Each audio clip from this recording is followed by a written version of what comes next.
Maryland businesses can take advantage of some healthcare savings. Donavan, founder and CEO of DDC Total Health and Wellness, joins us today to tell us more. Welcome. Thank you for having me. I appreciate it. Tell me about your company. What do you all do? DDC Total Health and Wellness is a company that really deals with the corporate wellness side of health and wellness. We go into businesses, we act as a vendor and facilitate different exercise programs that they may want to do, kickboxing, Zumba. We also do wellness seminars. If they want us to come in and do a lunch and learn seminar, we do those things. And we can actually, if need be, create a wellness program or put it together from start to finish.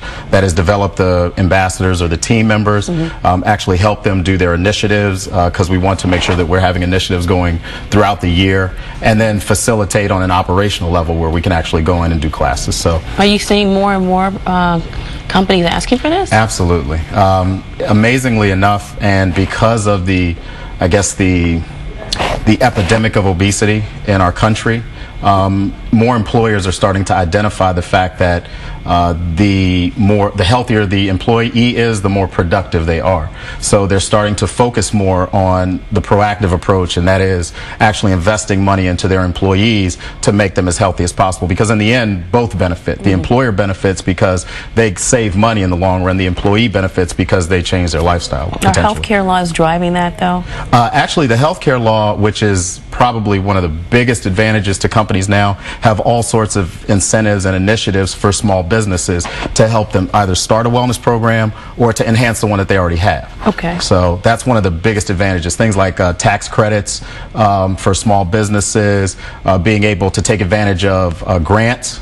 When the 2014 year starts, there are going to be $200 million in grants coming out of the federal government to businesses who do not have wellness programs that want to start wellness programs. So those are just some of the things that are coming out of the Affordable Care Act in 2014. Because you only hear bad things. Yeah, there seems to be, you're going to hear both sides of the fence. Some people say it's going to raise health care costs on some of the healthier individuals. The actual health care law, the health exchange, is going to allow people to obviously shop for different insurance rates so they can find the best one for them.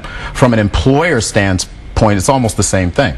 If you have a company that is a healthy company, you have the same opportunity. A small business will be able to shop in the marketplace for a better rate for their company, and if their company is seen as one that's healthy, they have the option to take advantage of those things too. Okay, so some of the facts under this new law, tell us some of the things that people need to know about. Well, obviously the biggest fact is that the Affordable Care Act, or the new health insurance law, is going to allow individuals to go into the health insurance exchange program and shop for health rates. For individuals who are within the poverty line, if they fall between 133 to 400% below the poverty line, they can actually get tax credits or subsidies in the form of tax credits to help them pay for insurance. So there are options there for individuals who don't have insurance to actually be able to get insurance and subsequently take care of themselves and their families. Because again, when you look at things like hypertension, high cholesterol, diabetes, those are things that obviously, if go untreated, they become an issue for the economy as well, because those are things that have to be paid for. So we're looking at ways, or the new healthcare law is looking at ways to address those things for everyone, and not just for the people that can potentially afford it. But it's not going to, how will it affect people who are getting health care insurance through their employer, where they have to pay into? Well, the ones who are getting health care insurance from their employers, number one, the employer has the opportunity to shop the marketplace and find an insurance company that's going to give them a better rate as the employer. The employee, it's no longer going to be an issue of pre-existing conditions or things of that nature. Those are all things that could potentially affect your insurance premium or your rates. Now, the one thing I will say is that insurance premiums are always going to go up. They are going to continue to rise. There's very little that you're going to be able to do to change that, the rise itself. But the way that you can offset the cost as the employer and what happens to your employees is by making sure that you invest in those initiatives that are being offered by the program. Right, because employees will say that each year when they go back to enroll, it's up another $5 or $10 or so. Exactly. And what this does is, okay, if the rate's up another $5 or $10, the employer can say, you know what, I now have a workplace that's healthy. I am providing services that I'm paying for my employees to get healthier. So now I want you as the insurance company to give me a better rate so I can provide that to my employees, because I'm giving them what they need to change their lifestyle. Okay, so in your opinion, it's improving the healthcare system. Yes, it is, because they're actually putting funding behind the process now. Before, let's say the employer wanted to invest in a wellness program.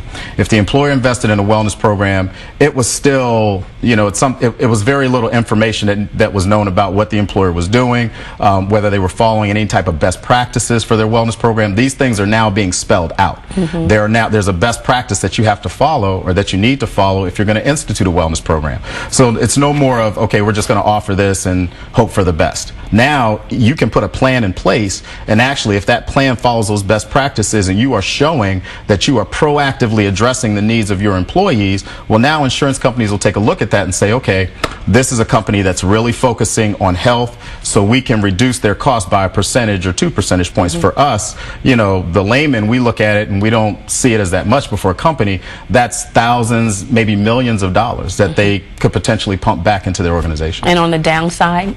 Well, I mean, we know that premiums are going to go up, but you say that it's not necessarily a symptom of this Affordable Care Act. But obviously, it's not all roses. No.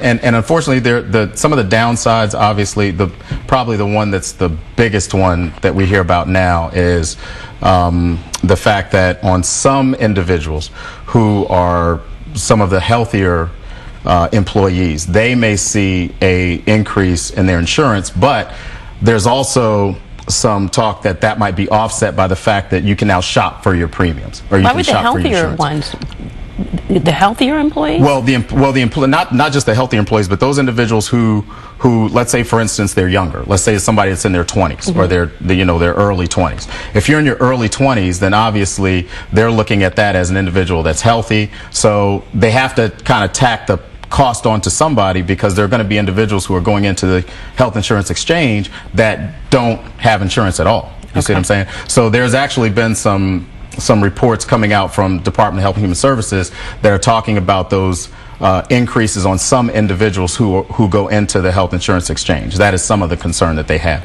That's the downside that they're looking at right now. Okay. All right. Don't go away. Okay. Stay with us, because Donavan is coming back to show us some fitness techniques that we can do at work. I'm not going to be doing those exercises. Well, I might. You're watching 11 TV.